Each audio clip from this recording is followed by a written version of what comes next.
사랑하는 성도 여러분, 우리 느헤미야 탐방, 에베소서 탐방을 마치고 3주 만에 또 나훔서로 돌아왔습니다. 비교적 분량이 작은 선지서다 해서 우리 소선지서라고 불리잖아요. 근데 분량이 작고 딱 붙어 있다고 해서 그 안에 담긴 하나님의 마음이 작은 건 아니란 것을 기억하셨으면 좋겠습니다. 오히려 이 책 안에 하나님의 거룩하심과 공의, 자기 백성을 향한 위로와 구원의 약속이 아주 진하게 담겨져 있는 것을 기억하세요. 우리가 잘 아는 본문들이 있죠. 좋아하는 것들, 창세기, 사무엘상, 출애굽기, 복음서, 서신서 다 있으나 평소 자주 읽지 않는 본문들도 다 하나님의 말씀입니다. 성경 속에 다 들어가 있잖아요. 성경 속의 모든 본문은 결국에는 하나님의 뜻을 드러내고 우리를 그리스도께로 이끄는 역할을 합니다. 성경 속에 나타난 모든 본문의 방향이 그렇습니다. 우리 나훔서 1장 이야기를 한번 해보도록 할게요. 두 번에 나눠서 우리가 살펴봤잖아요. 자, 나훔서 1장 2절 보십시오. 1장 2절 나올 거예요. 짠. 하나님이 어떠한 분이신지를 나훔서에서 이야기를 합니다. 여호와는 질투하시며 보복하시는 하나님이시라. 여호와는 보복하시며 진노하시되 자기를 거스르는 자에게 여호와는 보복하시며. 질투하시는 하나님이래요. 보복하시는 하나님이시래요. 악을 그냥 지나치지 않는 분이시다라는 것을 꽝 여기서 이야기를 해줍니다. 하나님에 대한 속성에 대해서 더 나오는데요. 나훔서 1장 7절이에요. 여호와는 선하시며 환난 날에 산성이시라. 그는 자기에게 피하는 자들을 아시느니라. 자기 백성의 피난처가 되어주시는 주님에 대한 설명이, 그리고 그 전에 공의에 대한 하나님에 대한 이야기가 1장 앞부분에서 나와요. 산성이 되어주시며 방패가 되어주시는 하나님께서는 죄를 미워하시는 하나님이십니다. 이 내용이 있는 것이고요. 그리고 1장 9절부터 15절까지는 하나님이 악의 끝을 내시고 자기 백성의 결박을 끊으시며 마침내 평강의 소식을 들려주는 분이시라는 것을 우리가 보았습니다. 나훔서 1장 12절 13절 말씀을 우리 보도록 하겠습니다. 다 함께 읽을까요? 시작. 여호와께서 이같이 말씀하시기를 그들이 비록 강하고 많을지라도 반드시 멸절을 당하리니 그가 없어지리라. 13절. 이제 내게 지은 그의 멍에를 내가 깨뜨리고 내 결박을 끊으리라. 아멘. 나훔 1장은요, 하나님이 누구시는지에 대해서 이야기하는 본문이었고 하나님이 무엇을 행하시는지에 대한 선포가 있던 장이었습니다. 그리고서 이제 2장 넘어오는 거예요. 그 선언 다음에 오는 말씀입니다. 좀 무서웠죠. 그냥 쓱 우리가 읽었기엔.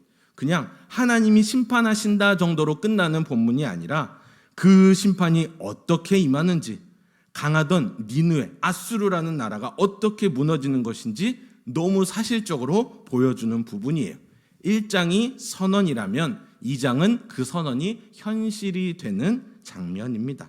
1장에 하나님이 말씀하셨다면 2장에 그 말씀이 역사 속에서 이루어지는 것을 우리가 성경 본문 가운데에서 확인할 수 있는 거예요. 여기서 우리가 한번 요약하고 가자면은 하나님은 악을 그냥 두시는 분이 아니시라는 겁니다. 눈에 보기에 강한 제국도, 견고해 보이는 악의 세력도, 무너지지 않을 것 같은 단단한 그 어떤 것도 하나님이 치시면 무너진다. 그 심판은 파괴로 끝나지 않고 하나님의 백성의 회복으로 이어진다. 가장 압축해서 이야기할 수가 있겠습니다. 오늘 본문 2장 1절을 보도록 할게요. 2장 1절입니다. 같이 읽을까요? 시작. 파괴하는 자가 너를 치러 올라왔나니 너는 산성을 지키며 길을 파수하며 내 허리를 견고히 묶고 내 힘을 크게 굳게 할지어다. 전쟁 현장이에요. 누군가가 올라온대요. 공격자가 온대요. 성을 지켜야 하는데요. 너는 산성을 지키며 길을 파수하며 허리를 동여매고 힘을 다해서 여기를 지켜야 합니다. 어디 이야기예요? 여기가 니느웨 이야기예요. 비상 상황이에요. 수많은 민족들을 공격하던 나라였는데 이제는 자기들이 공격받는 쪽이 된 겁니다. 남을 떨게 하던 나라가 이제는 자기들이 떨게 된 상황이 있는 겁니다. 긴박한 순간들이 계속해서 이어지는 것을 봐요. 2절을 보십시오. 2절 읽습니다. 시작. 여호와께서 야곱의 영광을 회복하시되 이스라엘의 영광 같게 하시나니 이는 약탈자들이 약탈하였고 또 그들의 포도나무 가지를 없이 하였습니다. 아멘. 니느웨가 망하고 아이고 이제 끝났구나라는 거에서 바로 2절에 뭐예요? 왜 이 제국을 치시는가에 대한 설명이 나오고 있습니다. 니느웨 강한 나라였어요. 아수르 어마어마했죠. 약탈하는 나라였습니다. 자기 힘으로 짓밟고 남의 것을 빼앗고 남의 삶을 황폐하게 만들던 나라였어요.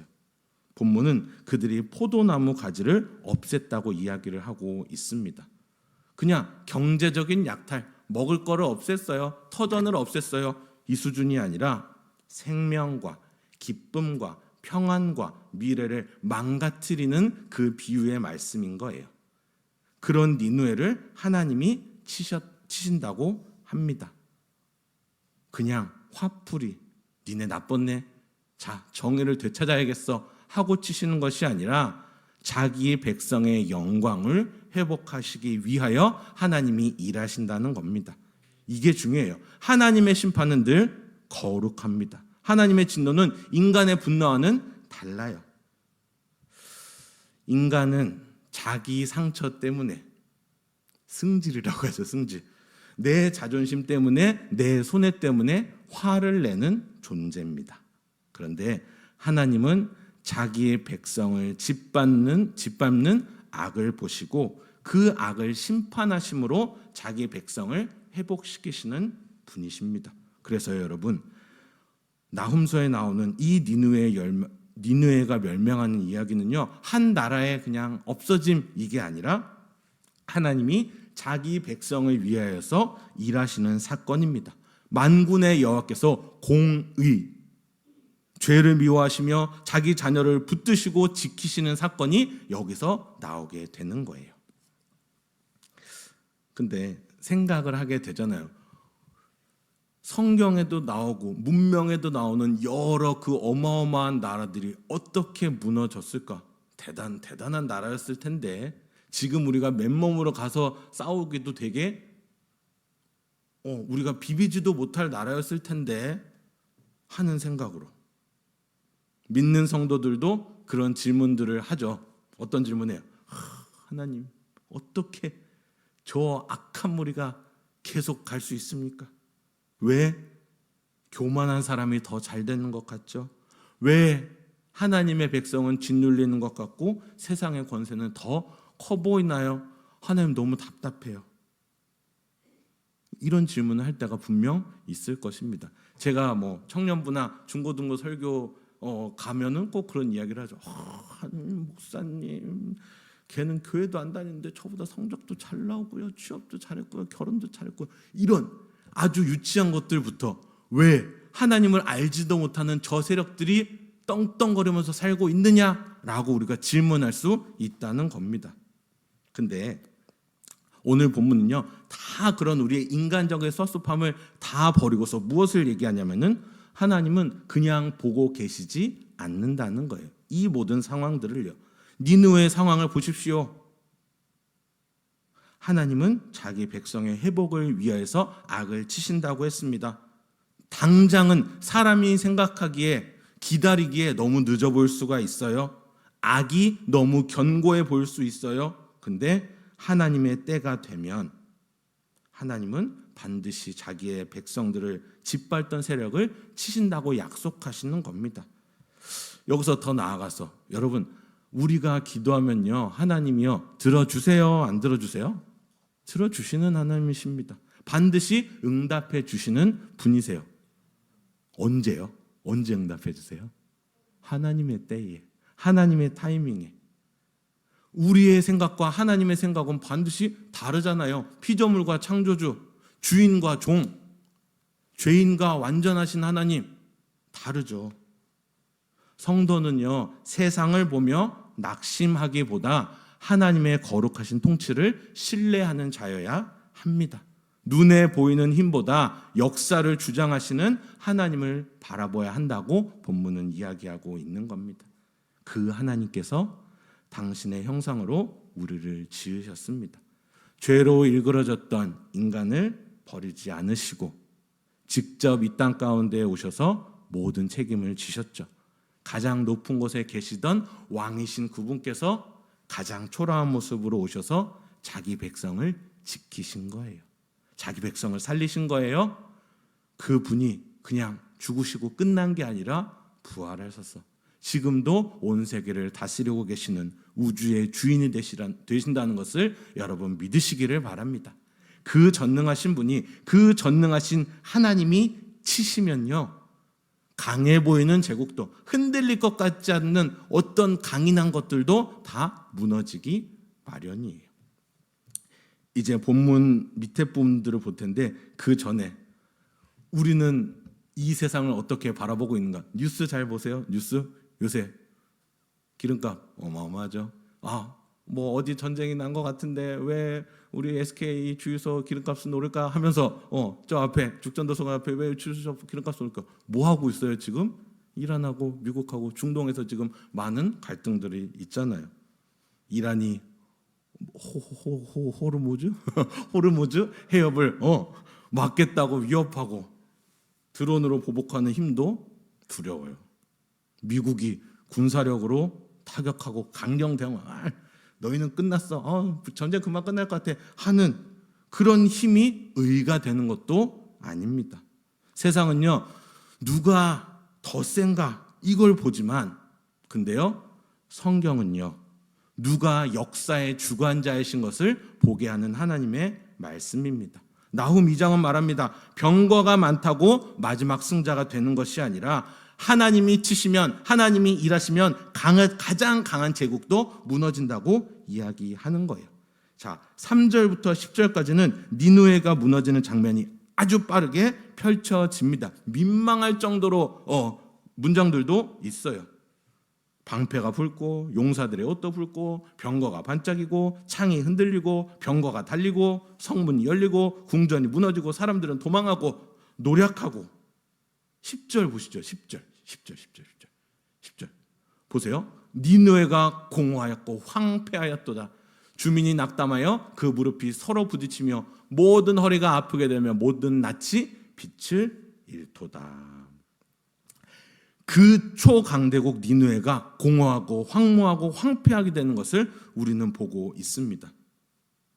하나님이 무너뜨리실 그때에 사람들이 그토록 견고하다고 여겼던 것들이 얼마나 허망하게 무너지는지를 본문에서 알려주고 있는 거예요. 니느웨가 한 번 공격하면 주변 나라들이 다 떨었습니다. 군사력, 병거, 성벽, 아무도 막을 수 없었을 겁니다. 본문을 보십시오. 그랬던 초강대국 니느웨가 속수무책입니다. 정신없이 분주합니다. 근데 막지 못하는 것을 봐요. 도망치지만 피하지 못해요. 쌓아둔 재물도 남지 않아요. 니느웨가 공허하고 황무하며 황폐하였도다. 모든 얼굴이 창백하도다. 강하던 나라가 떨고 있는 것을 보고 있는 겁니다. 하나님 앞에서 떨고 있는 것이죠. 남을 떨게 하던 나라가 하나님의 위엄 앞에서 떨고 있습니다. 세상이 강하다고 자랑하는 것은 하나님 앞에서 결코 영원하지 않다는 것을 보여주는 대목이에요. 시편 20편 7절 말씀이 우리에게 이와 같은 맥락에서 우리에게 말씀합니다. 시편 20편 7절을 함께 읽도록 하겠습니다. 시작. 어떤 사람은 병거, 어떤 사람은 말을 의지하나 우리는 여호와 우리 하나님의 이름을 자랑하리로다. 아멘.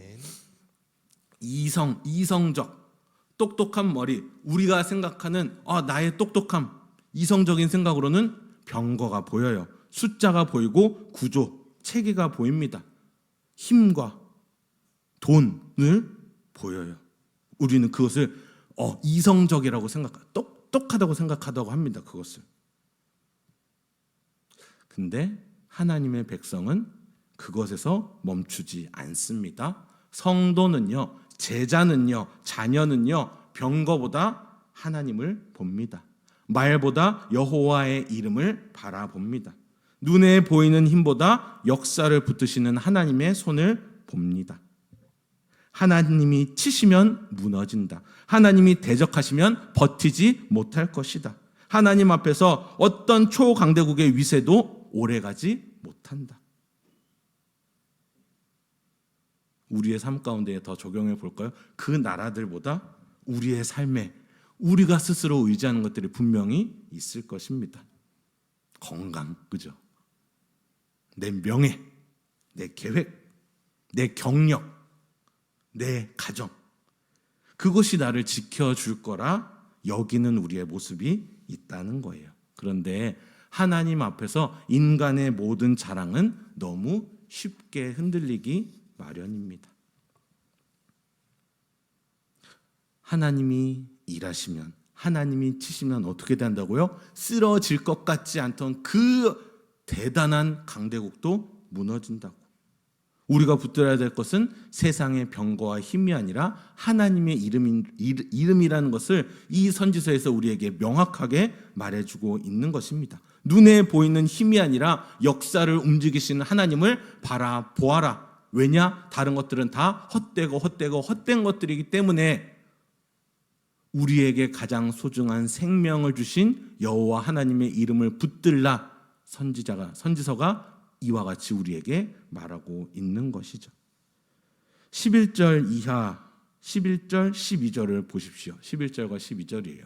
함께 읽을까요? 시작. 이제 사자의 굴이 어디냐? 젊은 사자가 먹을 곳이 어디냐? 전에는 숫사자 암사자가 그 새끼 사자와 함께 거기서 다니되 그것들을 두렵게 할 자가 없었으며 숫사자가 그 새끼를 위하여 먹이를 충분히 찢고 그의 암사자들을 위하여 움켜 사냥한 것으로 그 굴을 채웠고 찢은 것으로 그 구멍을 채웠었도다. 아멘.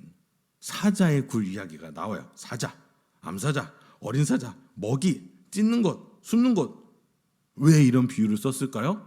니느웨를 이야기하려고 이런 단어들을 다 가지고 온 겁니다. 사자가 먹이를 움켜쥐듯이 니느웨는 민족들을 움켜쥐던 나라예요. 사자가 찢고 삼키듯이 니느웨는 나라들을 다 찢고 삼켜버리는 약탈한 그런 나라였습니다. 강자의 자리에서 있던 나라였어요.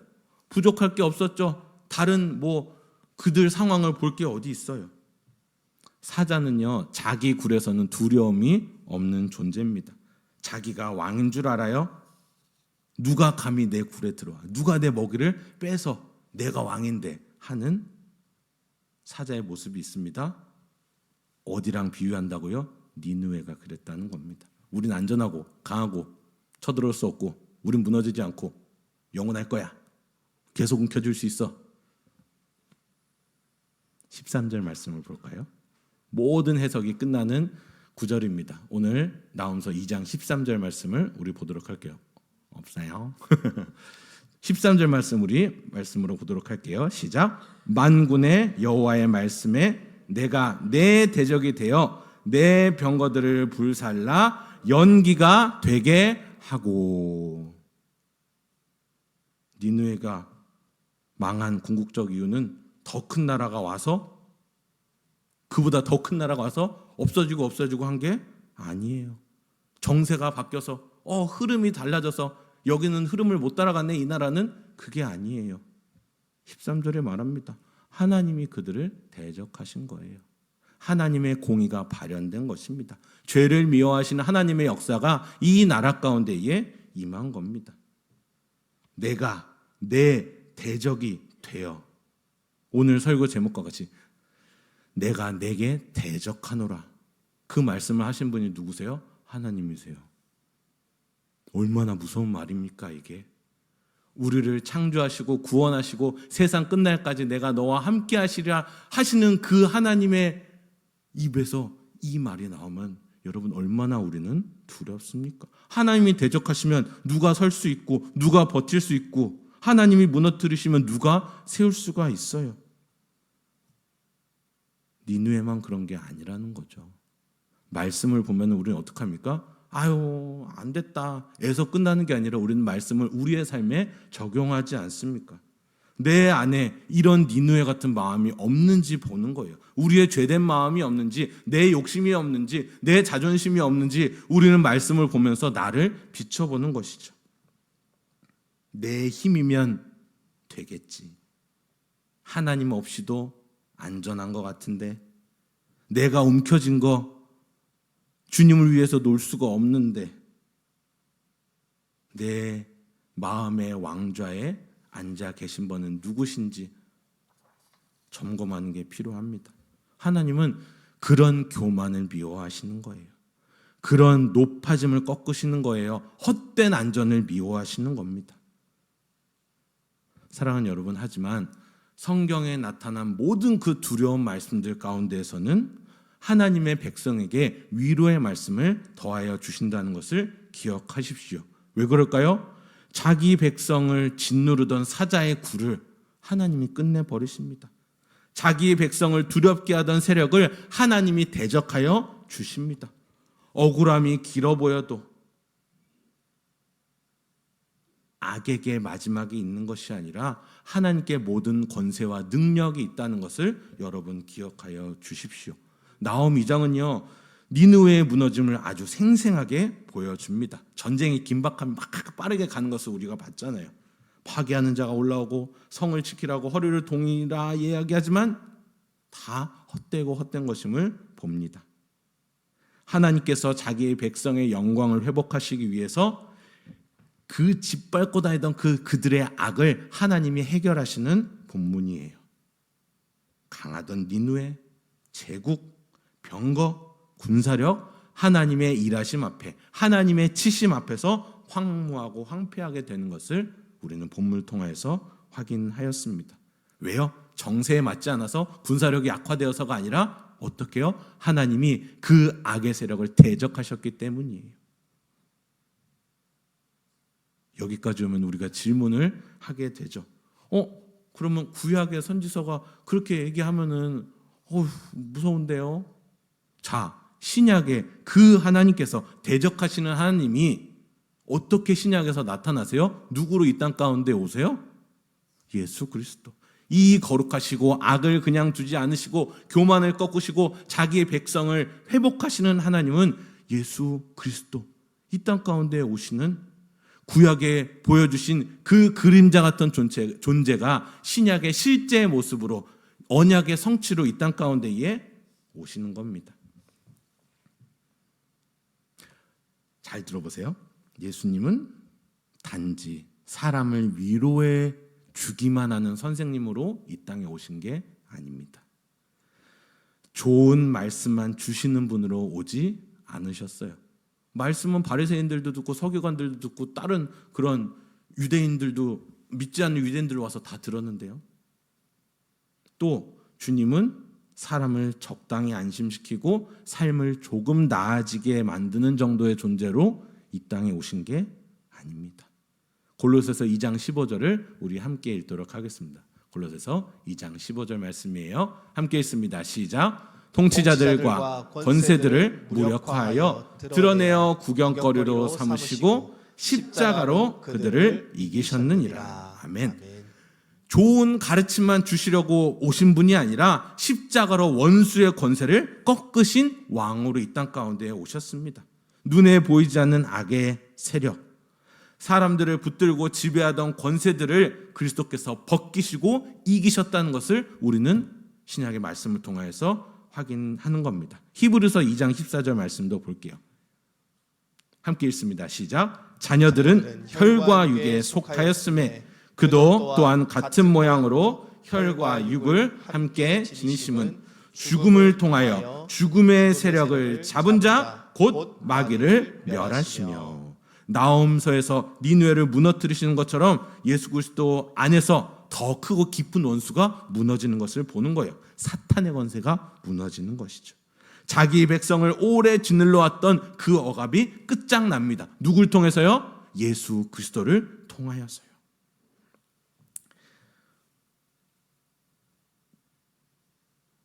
제가 너무나 가까이 지는 목사님인데 그 목사님이 이제 해외로 이제 청빙을 받아서 한인교회로 가셨어요. 근데 거기서는 이제 우리나라에서는 볼 수 없는 그런 신학 도서들이나 성경 관련 신학 도서들을 많이 볼 거 아니에요. 근데 갑자기 그 목사님이 뭐 카톡을 보내면서 나 사실 이런 거에 대한 그런 성경 해석 내용을 찾아보고 있었어. 뭔데요? 했더니 잘 들으세요, 여러분. 문장. 눈 반짝반짝 계시는데 여러분 잘 들으세요. 무해한 예수는 없다. 눈 지금 뭔 소리요? 뭔 소리야? 무해한 예수는 없다. 뭘까요? 잘 생각해 보십시오. 예수님은 우리의 죄를 위해서 우리를 단번에 모든 죄를 덮으시고 우리의 죄 때문에 이 땅 가운데 오셨는데 우리는 그분으로 말미암아 영생을 얻을 수 있는데 무해하다니 이거 뭐예요? 무해한 예수님이 없다니 이게 뭔 소리야? 뭘까요? 여러분, 우리가 의인이 아니라 죄인이라는 가정 하에 예수님의 오심이 우리를 구원해 주시기 전에 그 상태를 생각해 보십시오. 죄인한테 그 죄가 드러나는 것이 얼마나 고통스러운 것인지 여러분 생각해 보시기를 바랍니다. 예수님은요, 내 삶을 건드리지 않고 조용히 위로만 주시는 분 아니십니다. 우리를 그냥 두지 않으세요. 어떻게 하세요? 죄가 드러나게 하시고 교만이 꺾이게 하시고 우리를 짓누르던 원수의 권세를 깨뜨리시는 겁니다. 자기 백성을 회복하시는 왕께서 죄인 앞에 나타나셨습니다. 우리의 죄된 모습이 우리의 죄가 그걸 보면서 얼마나 불편해할까요? 사랑하는 여러분, 세상의 강함을 두려워하지 마십시오.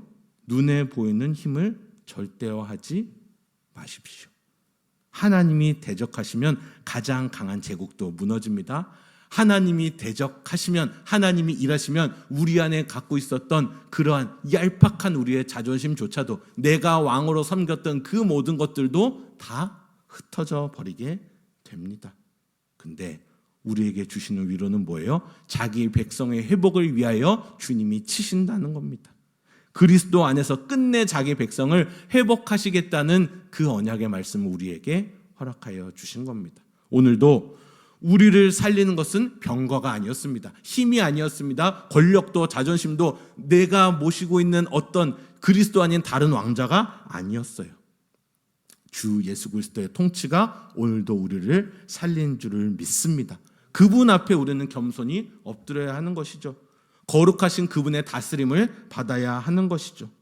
그분이 무너뜨리십니다. 무해한 분이 유해하다고 할 수도 없는데 그분이 오셔가지고 우리의 것을 다 헤집어 놓으세요. 왜요? 망치시려고요? 아니요. 우리의 죄된 모습을 다 긁어내시고 주님의 완전하심으로 채우시기 위해서 우리 가운데에 다가오시는 거예요. 우리를 살리시고 회복하시기 위해서 우리의 마음이 불편하도록 하십니다.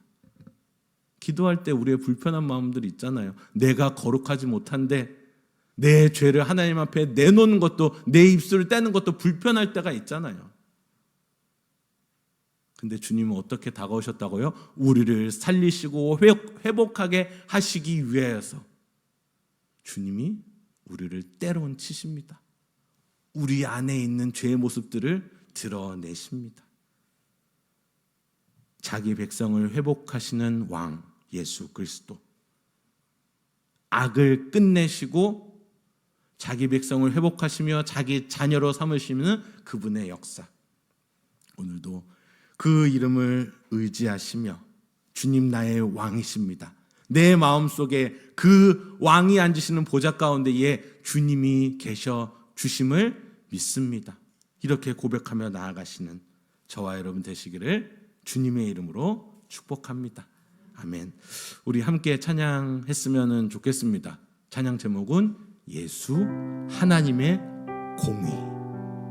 공의 끝인가요? 하나님이 죄를 지적하시고 너 못됐어, 죄 이런 죄 지었잖아, 저런 죄 지었잖아. 아니요, 하나님의 사랑은 공의로 끝나지 않아요. 인애라는 허다한 죄를 덮는 하나님의 놀라운 사랑, 공의와 인애의 사랑이 하나님의 사랑의 방식입니다. 세상은 악이 강해 보이고 사람은 불의가 이기는 것처럼 느낄 때가 많지만 하나님은 자기의 공의를 포기하지 않으십니다. 하나님의 공의는 예수 그리스도의 십자가에서 가장 선명하게 드러났어요. 하나님은 죄를 그냥 넘기지 않으시고 동시에 그 죄인을 살리기 위하여서 독생자 예수 그리스도를 십자가 앞에 내어주셨습니다. 공의를 두려움으로만 보지 마십시오. 회복을 위하여서 주님이 일하시는 겁니다. 무작정 사랑한다. 아니요. 주님은 그 죄의 삭은 사망인데 너희를 그 사망 가운데 두지 않을 거야 말씀하시며 인애의 사랑으로, 그 십자가 사랑으로 우리를 살리셨다는 것도 여러분 기억하시기를 바랍니다. 공의와 인애의 사랑, 예수 그리스도로 말미암아 보여주신 하나님의 은혜를 함께 찬양으로 나아가며 고백하도록 하겠습니다.